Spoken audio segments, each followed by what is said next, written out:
Let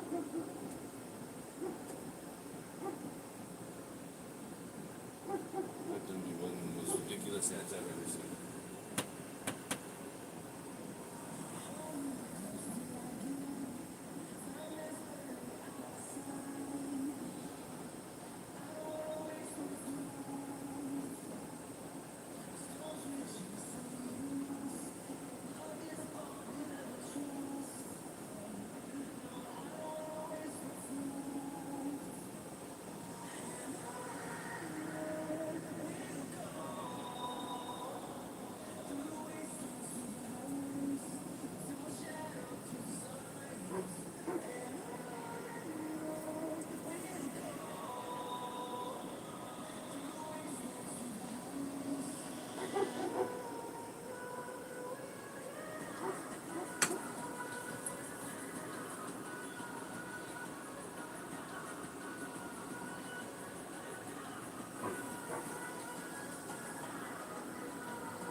guess I could just pick off what I left off. Hey, what's up?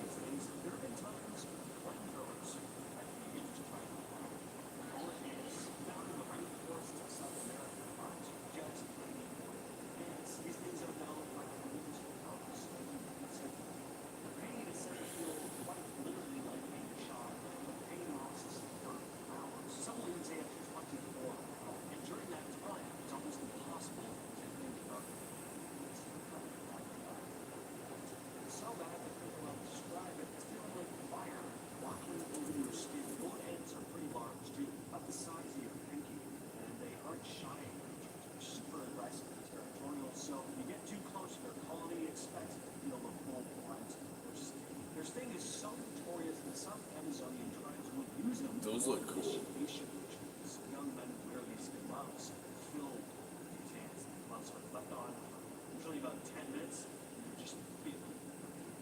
Next up, we have bull sharks. Yes, these sharks are often found in the Amazon as well. They're known for being one of the most dangerous sharks in the world. They're aggressive, territorial, and they can live in both saltwater and freshwater. This means they can be found in places like the Amazon River, or in murky water, often coming pretty close to the shore.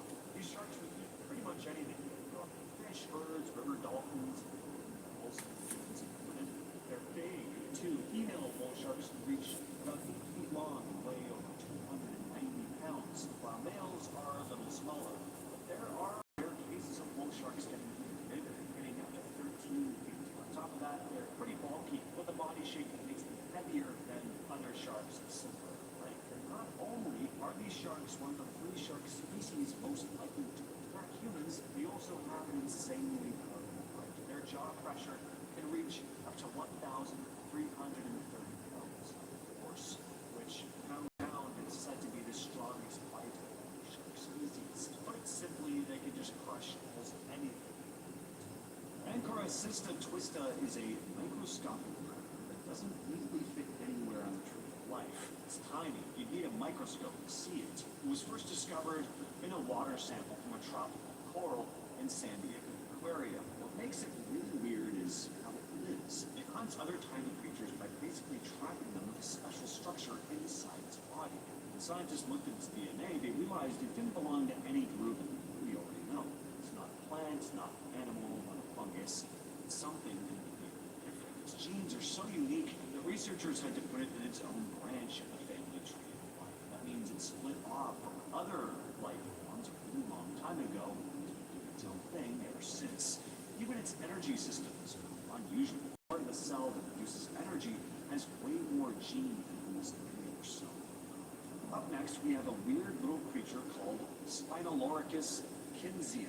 It sounds like a dinosaur, but this is a tiny animal that lives in The bull sharks have been reported all the way as far as the deep oxygen-free Michigan, mud but at it the can't bottom sustain them of because that it's too tiny cold. sea.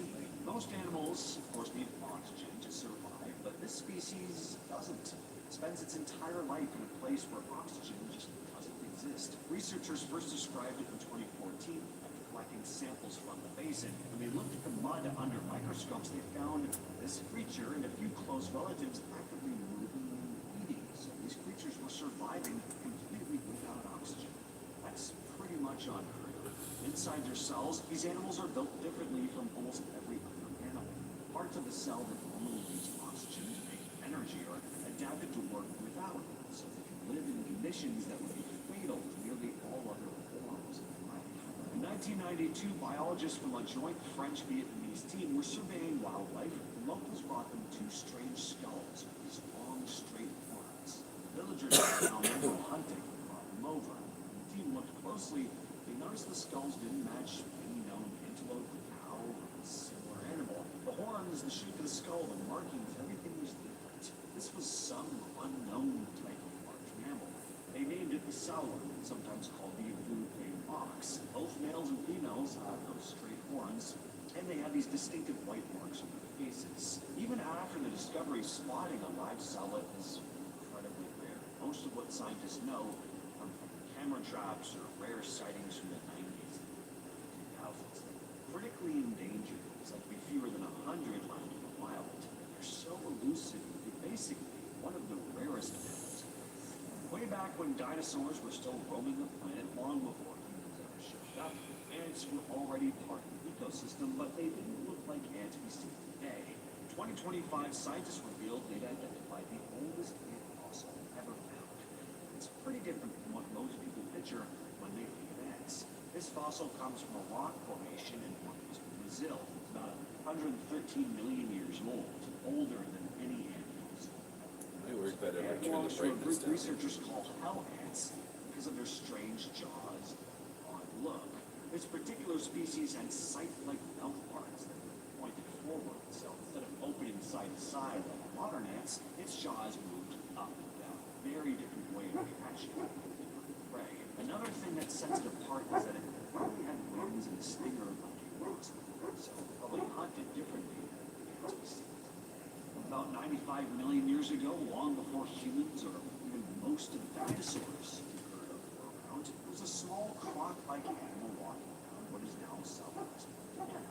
Paleontologists first discovered it in the summer of 2021. A student named Harrison Allen spotted something sticking out of a rock in an area called the Black Formation. It turned out to be a fossil no bigger than a sewpykitty. When he showed it to his professor, he realized he found the skull of a juvenile croc relative that had never been seen before. The little creature was nicknamed Elton, partly because the team listened to Elton John's song Crocodile Rock, and it worked.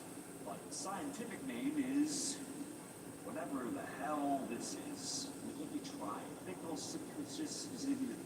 Whatever. Elton's skull was only about 2 inches long. The whole animal was roughly 2 feet, nose to tail, as a youngster. Even as an adult, though, researchers think it wouldn't have grown past 3 feet.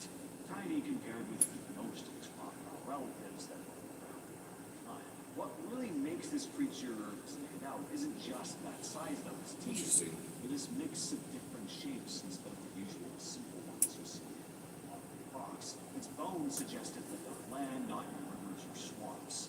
So that mix of features didn't match anything scientists had seen before. So they analyzed the fossil, realized Elton belonged to an unknown breed of rock relatives who lived in North America during the Cretaceous. The velvet worm, a bizarre little predator that traps prey with sticky goo. The lungfish, a fish that can breathe air and survive in drought by burrowing into mud. And the nautilus, a living fossil that's been around for over 500 million years. These are ancient creatures still alive today. Some of the most incredible creatures on Earth have been around for millions of years. The eerie monkfish, with its fishing pole lure, to a creature living in freezing waters with a 1,000-year lifespan. And the gharial, with its unique snout designed for catching fish. These are ancient creatures still alive. Well, this is a strange creature. It's called a velvet worm. These odd but cute little creatures have been around for over 500 million years. Their appearance hasn't changed much. If you've ever seen one, you might think it's a cross between a worm and an insect, but it's neither. It's in its own branch on a tree of life. And I think I get what makes them sort of cute. It's their soft, velvet body. Those little fairy tale creatures. Velvet worms are typically about 2 to 10 centimeters long and have segmented bodies with tiny legs that allow them to move slowly across the forest floor. They don't look like it, but they also hunt in a very interesting way. They don't chase down their prey. Instead, they shoot out this sticky adhesive substance from glands near their heads to trap smaller animals. And they walk over to their prey and eat it alive, using sharp mandibles to chew through the body. The adhesive can be so strong that the worm can capture animals several times in size. The reason that they've survived this long and seemingly unchanged is partly thanks to their incredibly efficient style. They found a niche that works perfectly well for them, so there's no need to change. They broke it. Lungfish are some of the oldest creatures to have ever lived on Earth, dating back more than 400 million years. These fish are often considered the closest living relatives to the first creatures that made the transition from water to land. They've evolved a set of really specialized traits that allow them to survive in environments where other fish just couldn't. One fish can breathe air. A fish that can breathe air. How wild is that? While most fish use gills to extract oxygen from water, lungfish have both gills and lungs, so so they can survive in low oxygen environments like stagnant ponds or dried up riverbeds. When there's a drought, some species of lungfish can even bury themselves in mud and enter this almost hibernation state, breathing air through their lungs until water returns. Gee, I wonder why these things have survived for hundreds of years. While other fish species may have been wiped out during mass extinctions, lungfish have adapted to survive, making them one of the longest living groups of fish. So, cheers. The nautilus is one of the most iconic creatures from the deep. When you look at paintings of ancient sea life amongst all the scary extinct monsters, you will usually see these things as well, but they're still around. The nautilus has been swimming the oceans for over 500 years. If you've ever seen one, you'll immediately recognize the spiral shell-like structure that's famous for. Nautilus belongs to an ancient group of cephalopods, which also includes modern squids, octopuses, and cuttlefish. But unlike its more evolved relative, the nautilus hasn't changed much. It's sometimes called a living fossil, as it's considered one of the oldest species still around today. These things have survived through massive extinction events, and one of the reasons it's managed to stick around for so long is that it's very adaptable. Those are great looking. Nautiluses are opportunistic feeders, scavenging on dead fish, crustaceans, and small marine life. They're also known to hunt smaller fish using their tentacles. But that shell is just beautiful. A big part of that is because it follows the Fibonacci sequence, a pattern that appears a lot, branching trees to the arrangement of petals and flowers. Sturgeons are massive fish that have been around for more than 200 million years. They were here long before the dinosaurs and have survived through major shifts in the Earth's climate and environment. They're hard to miss. They can grow over 12 feet long and weigh up to 1,500 pounds. They're one of the largest species of fish alive today. Sturgeon are also known as living fossils. They have armored bodies covered in bony plates, and their long, pointy snouts are perfect for sifting through mud and sand in search of food. Unlike many other fish, sturgeons don't have teeth. Instead, they have a specialized structure known as barbels on their snouts, which they use to sense their prey. Sturgeons are bottom feeders, relying on their sense of touch and smell to find things like worms and small fish. Again, mud down there. They also spend a significant part of their lives in fresh water, then move to salt water to breathe, which makes their life cycle very unique. The tuatara is also called a living fossil, and for good reason. Native only to New Zealand, this reptile is the last surviving member of an ancient order called the Rhynchocephalia, a group that lived over 200 million years ago. Despite resembling a lizard, tuataras are not actually lizards, but they belong to the same reptile family. Closest relatives went extinct a long time ago. What makes the tuatara even more fascinating is its unique physiology. For example, they have a third eye on the top of their head. It's not very noticeable, but it is there, and it's known as a parietal eye, which is sensitive to light and helps regulate their circadian rhythm. It doesn't work like their other eye, but it is pretty cool that it's there, and it connects them to more ancient reptiles. Their ancestors had more complex ways of sensing things. Another fun fact, the tuatara is incredibly slow growing, and they can live for over 100 That's years. interesting. Deep off the coast of northwest Australia, researchers recently discovered this small, unusual octopus that lives in the ocean thousands of meters below the surface. It's called the Carnarvon flapjack octopus. It's tiny, only about 4 centimeters across. Unlike the octopuses most people are familiar with, its body is soft and gelatinous because large fins on its eyes that help it move slowly in total darkness. This octopus has a pancake-like shape, which is of course how a flapjack can flatten itself to glide along the sea floor or curl into a little umbrella as it drifts in the currents. It's perfectly adapted to life in night itself, hunting tiny worms and crustaceans in almost complete darkness. In 1998, hunters in Laos brought a strange rodent. It just looks unfamiliar, like nothing else in Southeast Asia. Scientists studied it, realized it wasn't just a new species or even a new genus. It belonged to a lineage of rodents thought to have disappeared about 100 years ago. This creature, later named the Laotian rock rat, turned out to be the living representative of a group of rodents that found way back in the dinosaurs, tens of millions of years ago. Before this discovery, Western science assumed that that entire branch had gone extinct long ago. Instead, they've been surviving in remote forests and forests.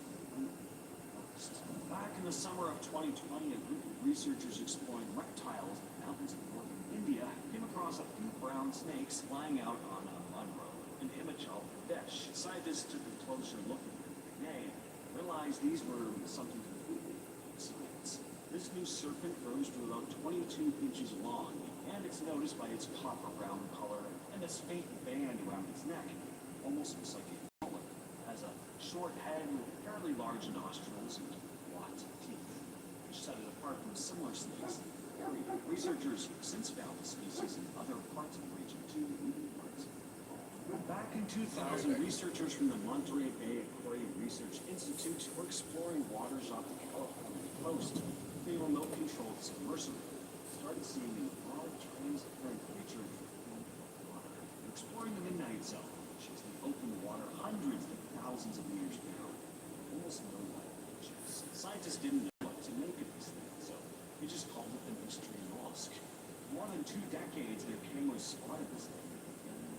More than 150 individual sightings, but it took until 2024 for the team to officially describe it as a new species and give it a name, Bathydebius podactylus. It's not just a new species, it's so different from known sea slugs that it gets its own family. It's a big, flexible hood at one end, flat tail with finger-like thingies at the other end. Instead of crawling on the seafloor like most sea slugs, this one swims freely in water by flexing its whole body up and down.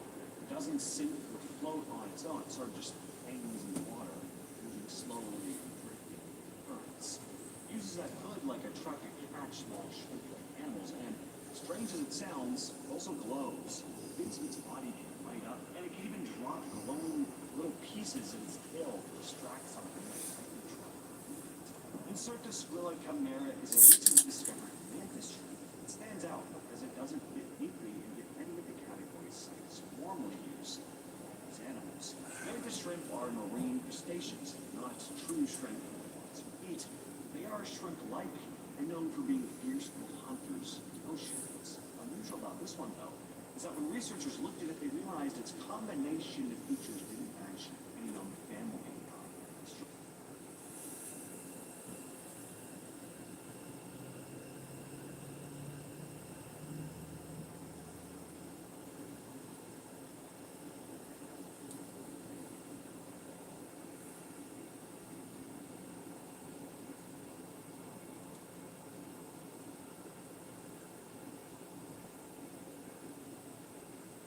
News after planning more strikes, President Trump now saying there is an end in sight to the Iran conflict. Let's get right to Ryan Smith at the live desk up until now.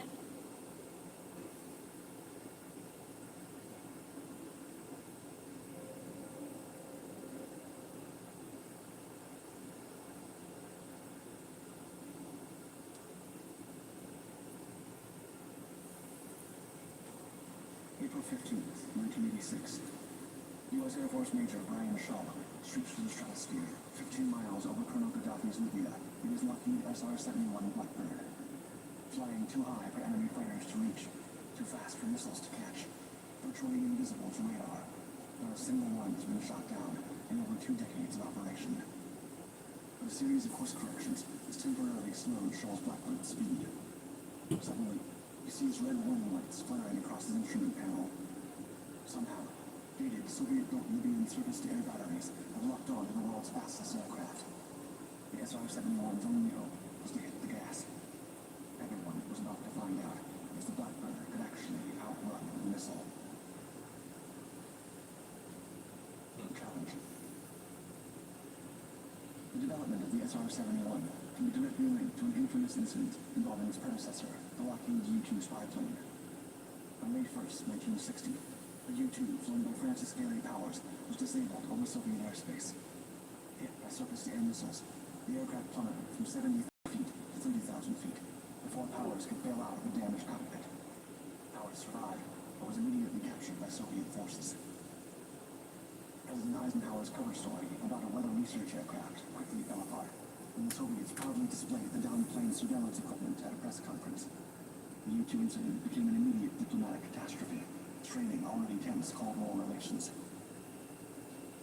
Worst of all for Washington was the realization that if the Soviets had shot down one spy plane, they could do it again. The only way to avoid a repeat of this embarrassing situation would be to create a new aircraft that could fly so high and so fast that no existing air defense system could touch it. The aircraft would have a radar profile so small that it would be nearly undetectable to the enemy. Fortunately, Lockheed was already on the case. The company's vice president and head of its Skunk Works advanced development team, the legendary Clarence Kelly Johnson, had been the chief designer of the U-2. Even before the May 1960 incident, he had anticipated that the aircraft's days would be numbered as Soviet air defense I system don't know about improved. you, but I like With his this. uncompromising standards and innovative I thinking, want to see what they mean Johnson by had outer begun space, developing though. concepts for an aircraft that would be virtually undetectable by any radar and untouchable by any missile. Now, under pressure from Washington to offer a solution as quickly as possible, Johnson promised his team would succeed in its toughest assignment yet: to create a new spy plane with a minimal radar cross-section that could fly above 80,000 feet at speeds exceeding Mach 3, and to have it flying in a mere 20 months, a timeline that most aerospace experts considered impossible. The project began under the CIA's tight control as a successor to the U-2, initially designated the A-12. The Skunk Works operated under extraordinary secrecy, with the project site at Burbank concealed behind tall barriers and security tighter than at most nuclear facilities. Johnson's team worked at breakneck speed, and by April 1962, just as he had promised, the first A-12 prototype was ready. Inventing the future. The A-12 prototype that emerged from Skunk Works in 1962 was unlike any aircraft ever built. It was not so much a continuation of the U-2 as an entirely new creation. Johnson would later recall, quote, "Everything had to be invented. Everything."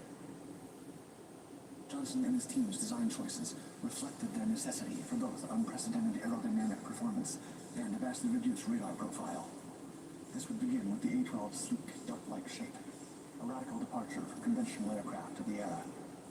In order to reflect radar energy away from its source, the prototype's vertical stabilizers were canted inward.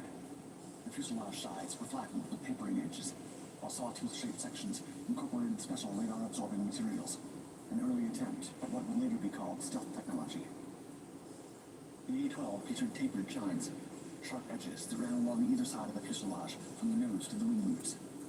These chines represented a breakthrough in integrated design, serving three crucial functions simultaneously. They generated vortices that improved stability at high speeds. They provided additional lift to the airframe, and they scattered incoming radar signals away from their source.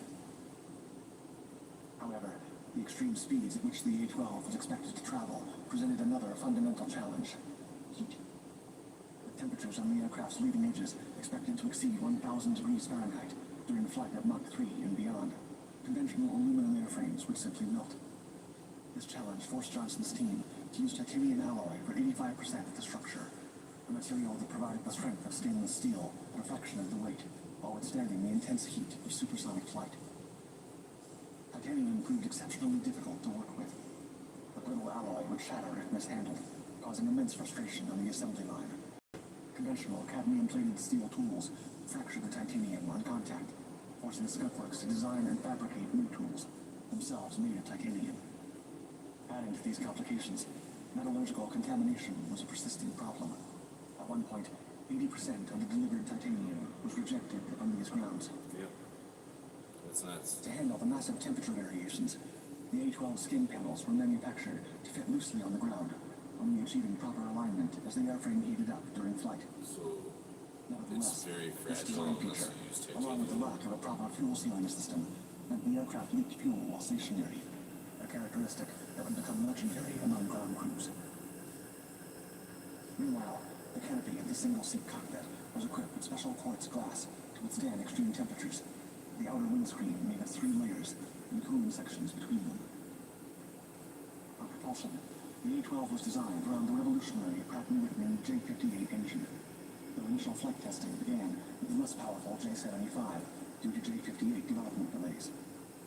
Each engine could produce 25,000 pounds of thrust with afterburners engaged, allowing the aircraft to reach speeds over 2,000 miles per hour. Wow. The engines functioned as traditional jet engines during takeoff and transitioned to supersonic speeds before essentially becoming specialized ramjets at high Mach numbers. These engines would require equally sophisticated inlet systems to efficiently process the enormous volumes of air needed at Mach 3. The prototype featured a complex system of movable cones and bypass doors that would automatically adjust to maintain optimal airflow at various speeds. Right here is cool. Due to the extreme All the operating rings inside conditions, the fire. the engines would also need specialized fuel. Conventional jet fuel would have been far too volatile at the temperatures the A-12 experienced during flight.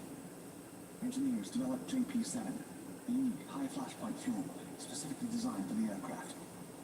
Pilot Colonel Rich Graham later explained its unusual properties, saying, quote, "I've already seen a crew chief throw a match Oh, damn. or cigarette butt into this JP-7, and it just extinguishes." This high flashpoint created another challenge. Standard ignition systems couldn't light the fuel. The solution was triethyl borane, or TEB, a chemical so volatile it can light spontaneously when exposed to air. Graham described it vividly, quote, "Each engine is a 1 1/4 pint. If I had it in a squirt gun and I squirted it into the atmosphere, it goes kaboom. It explodes with contact with the atmosphere." Each engine carried just enough TEB for 16 starts. It is precisely metered amount injected to initiate combustion each time the engines needed to be started or the afterburners engaged. Pilots could actually see when TEB was ejected, as it produced a distinctive green flash visible in the exhaust.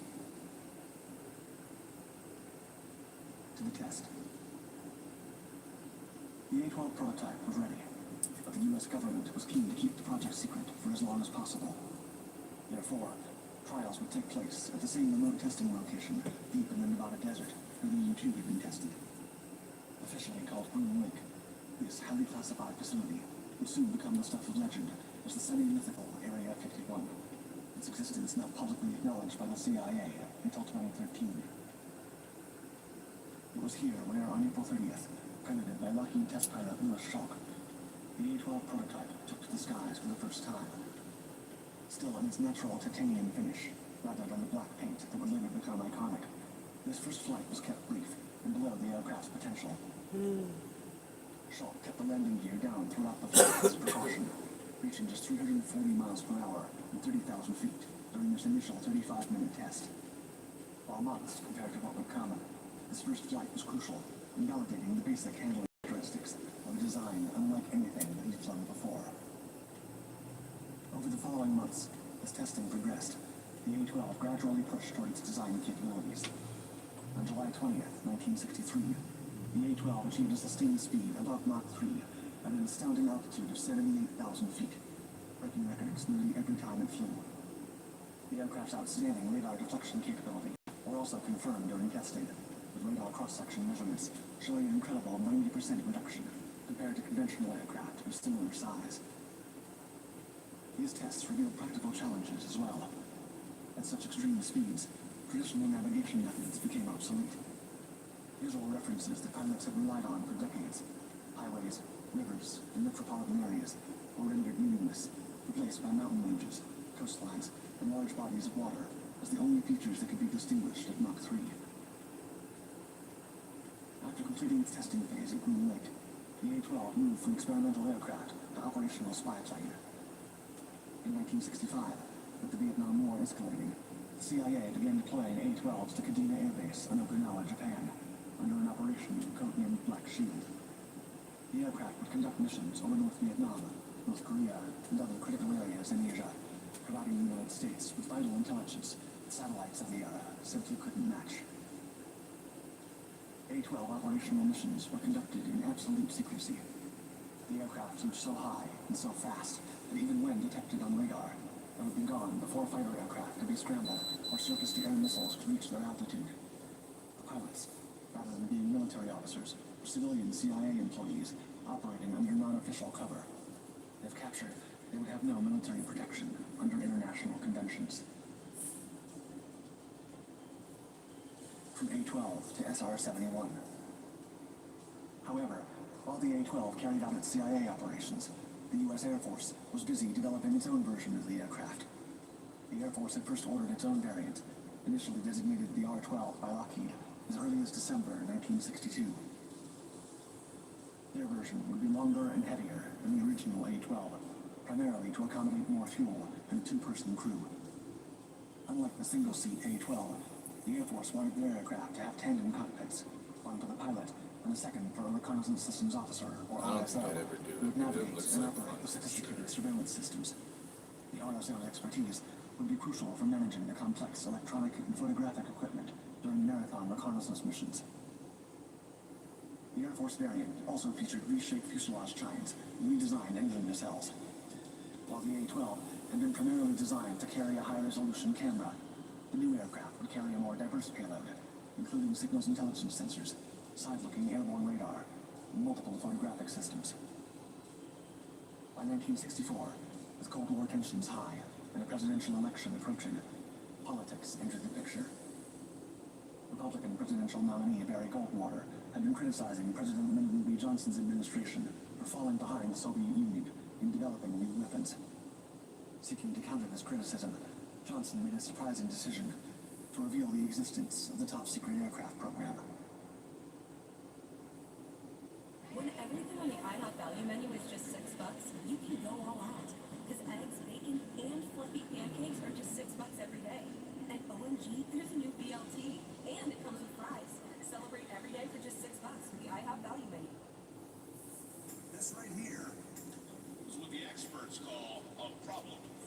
Today I'm lifting some sunken concrete. So again, this is simply forming the... It says this thing is waterproof, tough, and this is the Arctic Ultra Dry Backpack and the new...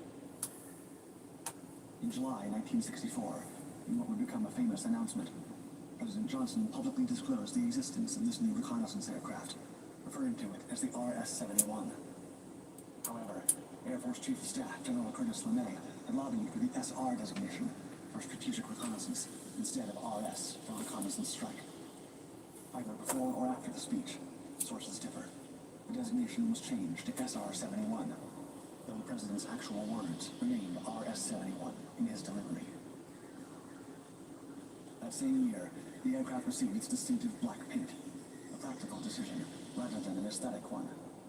Engineers realized that black paint both absorbs and emits heat efficiently, helping to dissipate the extreme temperatures generated during high-speed flight across the entire airframe. This functional black finish gave rise to the name that would captivate the public imagination: Blackbird. The Blackbird takes flight. On December 22nd, 1964, the first SR-71 performed its maiden flight from Air Force Plant 42 in Palmdale, California, with Marquis test pilot Bob Gilliland at the controls. Just over a year later, in January 1966, the first SR-71s entered service with the 4200 Strategic Reconnaissance Wing at Beale Air Force Base in California. This unit would later be redesignated as the 9th Strategic Reconnaissance Wing. While the CIA's A-12 had operated in complete secrecy, the SR-71 would fly overt missions with USAF markings.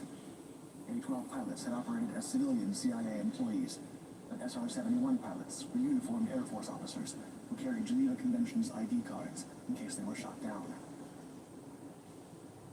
On March 21st, 1968, Majors Jerome O'Malley and Edward Payne flew the first operational SR-71 sortie from Kadena Air Base in Okinawa, gathering intelligence over North Vietnam. As the A-12 program wound down that same year, the SR-71 took over the vital reconnaissance role in Southeast Asia, quickly proving its value by providing detailed intelligence about strategic None hotspots of throughout this the had region. anything to do with outer space yet.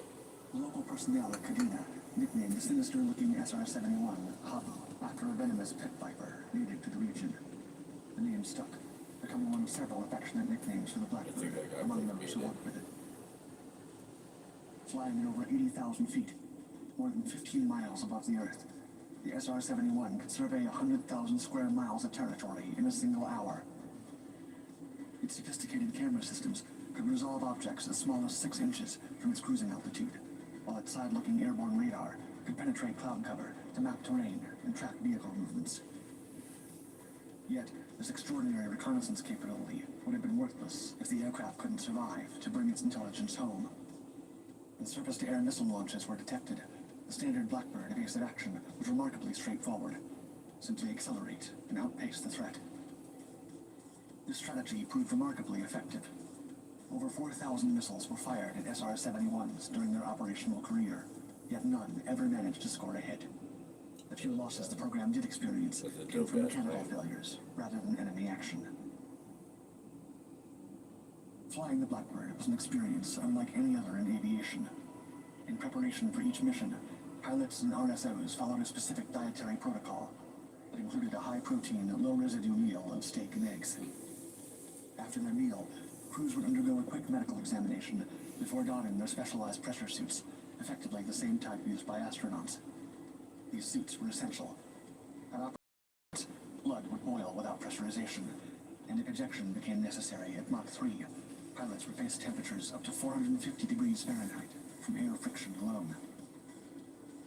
For those fortunate enough to fly it, the SR-71 offered an experience that transcended ordinary aviation. Air Force Colonel Jim Watkins expressed the almost transcendent quality of Blackbird missions. Quote, "At 85,000 feet in Mach 3, it was almost a religious experience. Nothing had prepared me to fly that fast. My God, even now, I get goosebumps remembering." The view from the cockpit was equally extraordinary.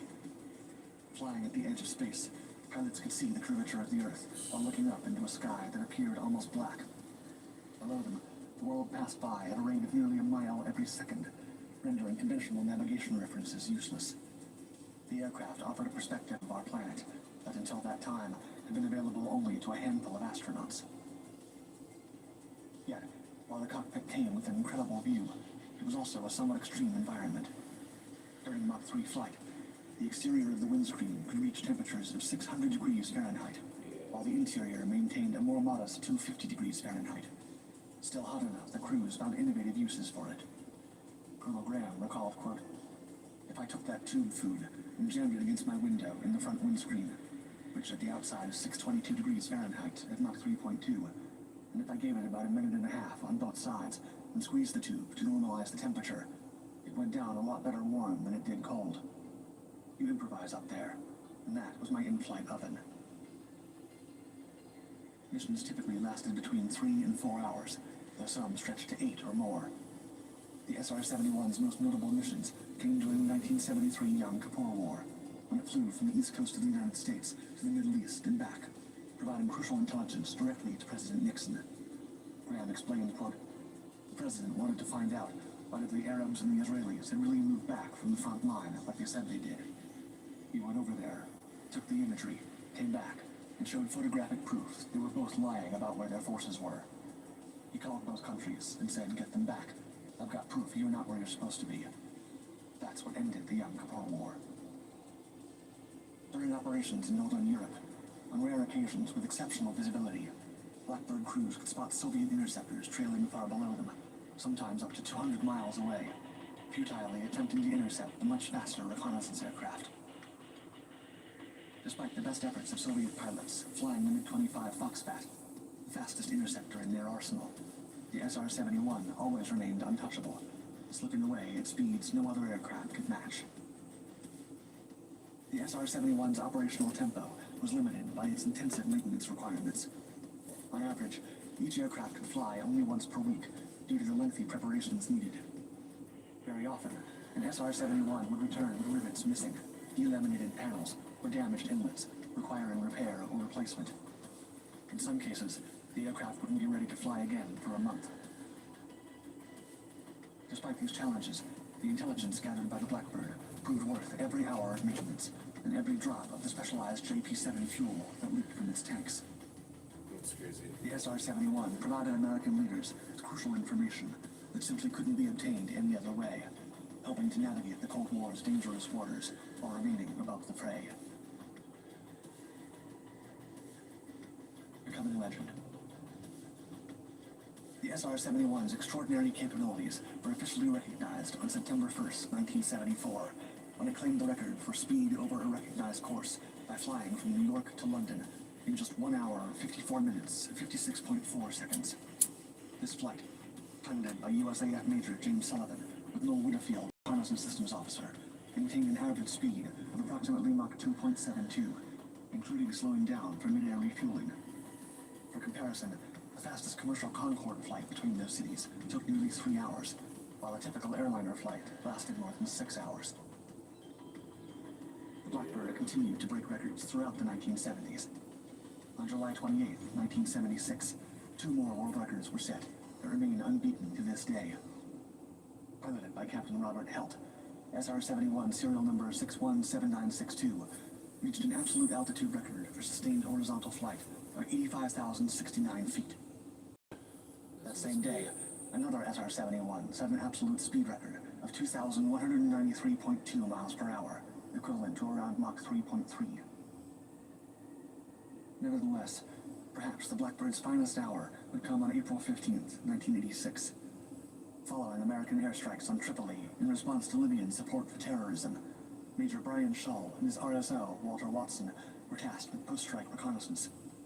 As they raced their SR-71 across the hostile territory, Libyan air defenses activated. Multiple surface-to-air missile sites began tracking the Blackbird. Warning lights illuminated in the cockpit as radar lock-ons were detected. Faced with missiles climbing toward their aircraft, Shaw pushed the throttles forward beyond their usual operational settings. The Blackbird responded immediately, accelerating well beyond its official maximum speed. Shaw would later recall, quote, "The plane was flying faster than any of us had ever seen. We weren't really sure exactly how fast we were going, because the instruments only displayed up to Mach 3.5. The missiles fell away behind them as the Blackbird escaped the threat through sheer velocity, proving once again that the SR-71's primary defense was simply to accelerate beyond the reach of whatever was trying to catch it. Shaw and Watson returned safely with their valuable intelligence, having demonstrated in the most dramatic fashion possible why no Blackbird was ever lost to enemy fire. This incredible feat to outperform even its official specifications when pushed to its limits. The following year, on June 29, 1987, another SR-71 mission would demonstrate both the aircraft's vulnerability and its international significance. During a routine Baltic Express mission, a carefully planned flight path through the narrow corridor of international airspace between Sweden and the Soviet bloc, an SR-71 suffered a serious engine explosion while cruising at around 65,000 feet. The crippled aircraft violated Swedish airspace as the pilots struggled to maintain control. Unarmed Swedish Saab 37 vegan fighters were scrambled to investigate, and recognizing the Blackbird was in distress, escorted it safely toward Danish airspace. What remained classified for over 30 years was that multiple Soviet MiG-25s had been launched, with orders to shoot down the damaged SR-71. NSA data later revealed that the MiG-25 had actually locked a missile onto the struggling Blackbird, but the presence of the Swedish escort fighters may have prevented the Soviets from firing. In 2018, the 4 Swedish pilots involved were awarded medals from the USAF for their actions, a remarkable footnote to Cold War history that remains secret for decades. Last hurrah.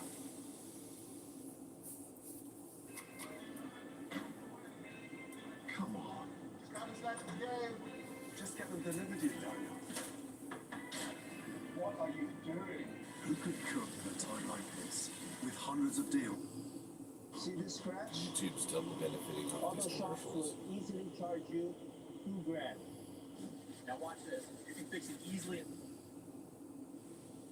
Despite its unmatched capabilities, the SR-71 program faced increasing scrutiny as the I want to 1980s see progressed. my device so bad. The aircraft was expensive to operate, with estimates ranging from $85,000 to $200,000 per flight hour.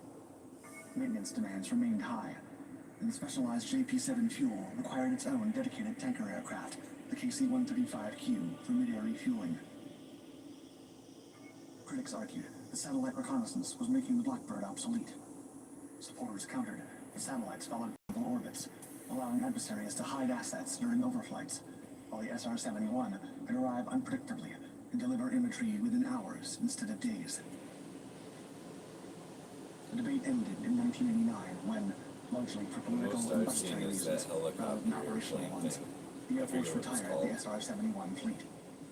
But it was pretty cool to before watch fly. I consigning the thought that was Blackbird to only like history, on GTA. the Air Force decided to have it make one final record-breaking journey. On March 6, 1990, Lieutenant Colonel Ed Yielding, when Lieutenant Colonel Joseph J.T. Beta took to the skies in SR-71, serial number 617972, for what would be the aircraft's final operational flight in Air Force service. The mission, to fly coast to coast across the United States, from Los Angeles to Washington, D.C., and then deliver the aircraft to its final home at the Smithsonian Institution's National Air and Space Museum. What followed was an astonishing display of the Blackbird's capabilities. It's the only way The you see it is SR-71 traversed the 2,404-mile journey between the east and west coasts in just 67 minutes, 54 seconds, achieving an average speed of 2,124 miles per hour over Mach 2.7. During the flight, the crew set 4 new speed records. Los Angeles to Washington, D.C. in 64 minutes, 20 seconds. West Coast to East Coast in 67 minutes, 54 seconds. Kansas City to Washington, D.C. in just under 26 minutes. And St. Louis to Cincinnati in 8 minutes, 32 That's what I need seconds. to go to Colorado. I'd be doing 5 minutes. The National Aeronautic Association accepted all 4 records, while Air and Space magazine reported that the aircraft had reached a top speed of 2,242 miles per hour over Mach 2.9 at one point during its journey. After landing, this remarkable aircraft that had served its country for decades taxied to a stop before a waiting crowd of dignitaries and aviation enthusiasts. The significance of the moment wasn't lost on elected officials. 2 days after the flight, Senator John Glenn, the first American to orbit the Earth, addressed the United States Senate with a pointed rebuke of the decision to retire the aircraft. Quote, Mr. President, the termination of the SR-71 was a grave mistake and could place our nation at a serious disadvantage in the event of a future crisis. Yesterday's historic transcontinental flight was a sad memorial to our short-sighted policy in strategic aerial reconnaissance. Recognizing this capability gap, Congress voted in 1994 to allocate $100 million to reactivate 3 SR-71s. The aircraft returned to limited service in 1995, flying operational missions until 1998, when final retirement came. Even then, the Blackbird wasn't completely grounded. NASA continued to operate 2 airframes until 1999, using them as high-speed, high-altitude research platforms. Glenn's words were proof prescient. The decision proved controversial among military leaders, particularly when just months later, during Operation Desert Storm, General Norman Schwarzkopf requested SR-71 reconnaissance that was no longer available. On October 9, 1999, at an air show at Edwards Air Force Base, the SR-71 made its final flight.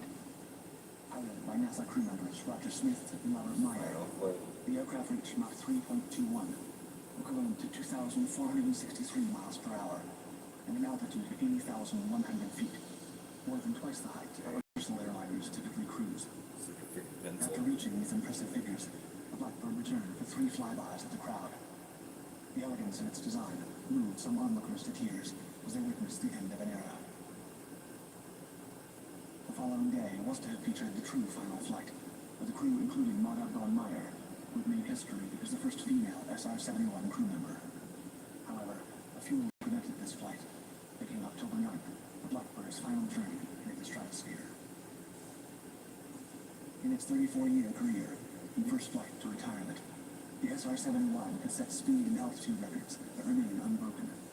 Gather intelligence to shape Cold War decision-making and capture the imagination of aviation enthusiasts worldwide. Even after its retirement, no aircraft has managed to combine the Blackbird's speed, altitude, range, and sensor capabilities, making it quite literally the high point of manned reconnaissance aviation.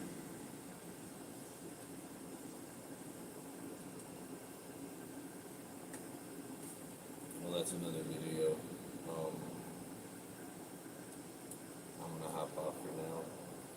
Like and subscribe. You guys have a good one.